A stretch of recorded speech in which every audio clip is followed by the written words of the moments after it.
Hey guys, welcome back to another week of the Premier League predictions. And today is going to be week 13 and it's going to be an exciting week to talk about. Like I said last week, I'm going to try to keep up with my predictions and give myself a rating every single week. And I went back and tallied up all the points from the past predictions I have made. It turns out I haven't been doing as good as I thought I was, and from the past 7 weeks, which would account for a total of 70 games, if I got it exactly right, 2 points, and if I got it only the outcome correct, 1 point. So the max potential I can get is 140 points. And I am sitting at about 41 points out of the 140, meaning that I have gotten 23 outcomes correct and I have gotten 9 matches exactly correct. So let's see how many I can get to improve this week. We're going to start off with the Brighton game, and they're playing off against Southampton. This game is going to be, I think, pretty one-sided. I think any game where Southampton is included is going to be one-sided. Last week they did pretty good to get 2 goals, and that was a bit of a shocker, but they still ultimately ended up losing, which is what everybody pretty much predicted. Brighton do good with what they have, and last week's game, they should have seen it out comfortably with a clean sheet if it wasn't for that red card to Baleva. And Baleva getting that red card is going to be a big miss for them, but luckily they are playing Southampton, which shouldn't be too much of a difference maker when they're playing them. And Southampton is playing like Southampton. They're probably going to relegate. They're probably going to come last. And I see Brighton winning 2-0. The next game we have is Brentford against Leicester. And both teams were relatively poor last week. Brentford has an excuse because they were playing a man down pretty much the whole second half. And on the other hand, Leicester was just pretty much poor. They managed to score a penalty in the very last minute of the game.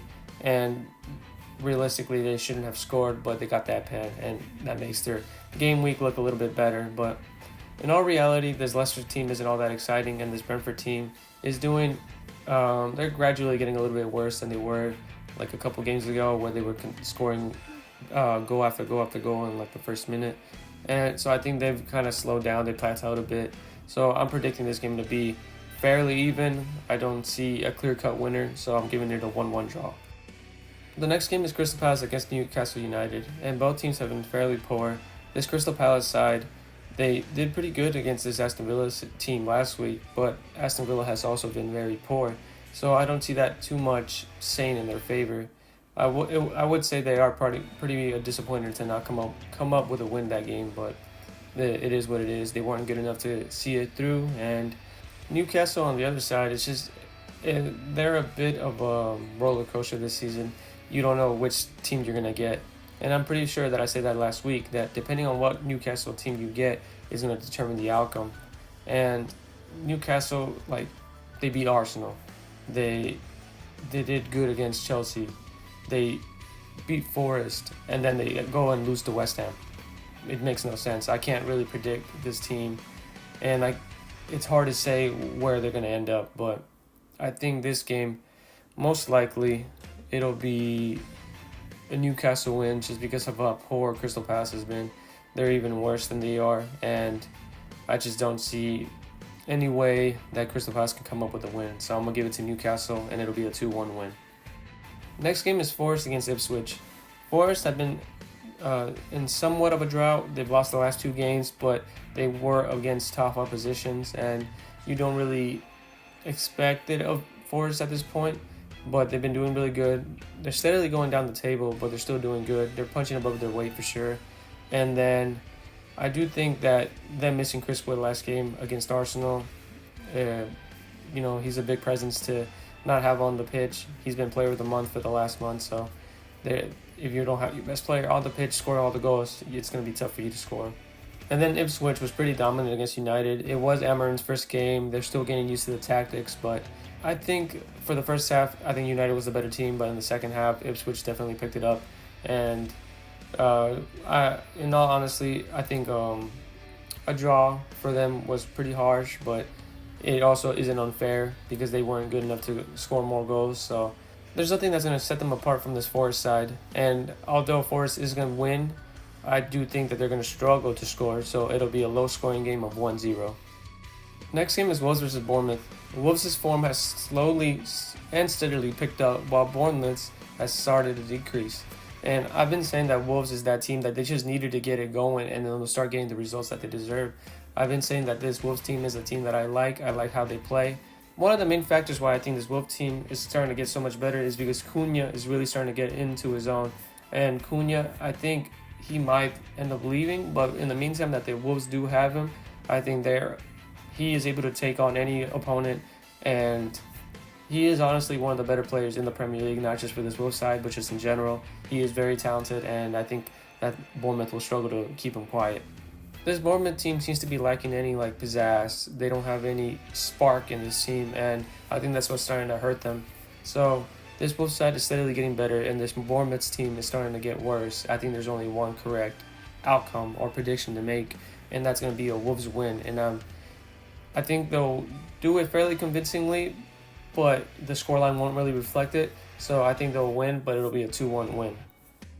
Next game is West Ham versus Arsenal. Now, again, West Ham is this random team that you can't really seem to place anything on. They win, they lose.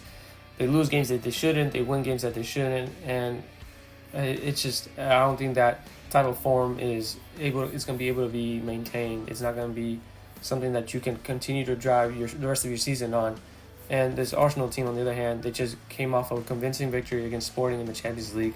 They're going to be hungry to win because they see City's drought. They see City falling off, and they're going to try to get closer and closer to Liverpool. I just think that this Arsenal side is just going to be able to convincingly beat this West Ham team at home. And West Ham just needs to get more fluidity in the way that they're able to play. So I just think Arsenal's going to win, and it's going to be a 3-1 win. Next game is Chelsea against Aston Villa. And again, this is another team of constant fluctuations in their performances compared to Chelsea, who have been steadily getting better. They're starting to look like a real team. Maresca's doing a really good job. He had a good foundation to go off of after what Poch left. And on the other hand, Aston Villa, it's just they're not performing well. They've been in a drought pretty badly now. I think it's 4 games without a win in the Premier League, and I just don't see them winning this game either. I think Chelsea is the better team. They're playing at home. They're playing more convincingly. It's going to be a tough game for Aston Villa, I'd say. And I think Chelsea's going to give them a thorough thrashing, and it'll be a 3-1 win for them. Next game is United against Everton, and I think this is going to be one of the more boring games of the week. United are getting this new system under Amorim, under wraps. They're going to be playing a 3-back formation, and Everton is already a team that is heavily dependent on the defending side. I don't think there's going to be too many goals in this game. Everton have been struggling to score. They've been struggling to win. I guess the same could be said for United. They have a goal difference of 0 in the Premier League, so there's not too many goals happening. I'm not too worried for United. I think Everton isn't strong enough to beat them, but I also don't think that United is going to beat Everton convincingly. So I think it's going to be a win, and it'll be a 1-0 win. Second to last game is Spurs against Fulham. Spurs just came back from beating City 4-0. I didn't really see it coming. I said City would win. I did think Spurs would score, but I didn't think they would win because of City is City, and you can't really put it past them to win. And Spurs, again, is another one of these teams where it's just fluctuations. You don't know which team you're going to get. And I don't think there's a bigger difference of how a team looks when they're winning and how a team looks when they're losing than Spurs. Spurs looks awful when they're losing, and then they look completely dominant when they're winning. And you just don't know what you're going to expect. And on the other hand, Fulham is just a team they're doing good. I mean, they're not doing great. They have certain players that are doing good. They're performing well, but as a whole, they're just doing about what you would expect them to be.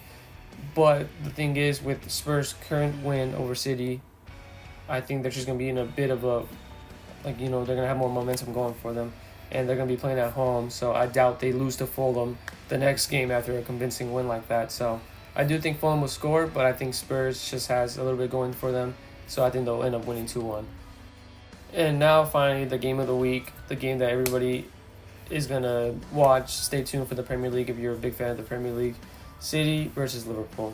Usually you would say that you can't really predict how this game's going to go, but I think this week is going to be a little bit easier based on the run of form. This Liverpool team everything's going for them. Everything's working out. They have all their players running on all cylinders. They have Salah performing at the top of his capability. He's asking for a contract. Liverpool needs to give him a contract. They can't just let him go on a free. City, on the other hand, nothing's going right for them. They're losing everything. They're tying games to Feyenoord after being 3-0 up. They're getting washed by Spurs 4-0. There's just nothing's going right for them. And I think it's going to continue to be like that for this game as well. I think Liverpool just, right now, they're head and shoulders above City right now. And I just think Liverpool's going to be too dominant for the City side. Pep scratching his head, scratching his nose, doesn't know what to do. I think he's going to have another head scratcher, so it's going to be a 3-1 win for Liverpool. And that's it for this week. Let me know what you guys think. We'll add those points up, like I said, at the beginning of every episode, so we'll see how it goes. I think this week a lot of games are a little bit more easy to tell. I think, you never know with the Premier League, but on paper things look pretty straightforward. So we'll see how it goes, and I'll see you guys next time.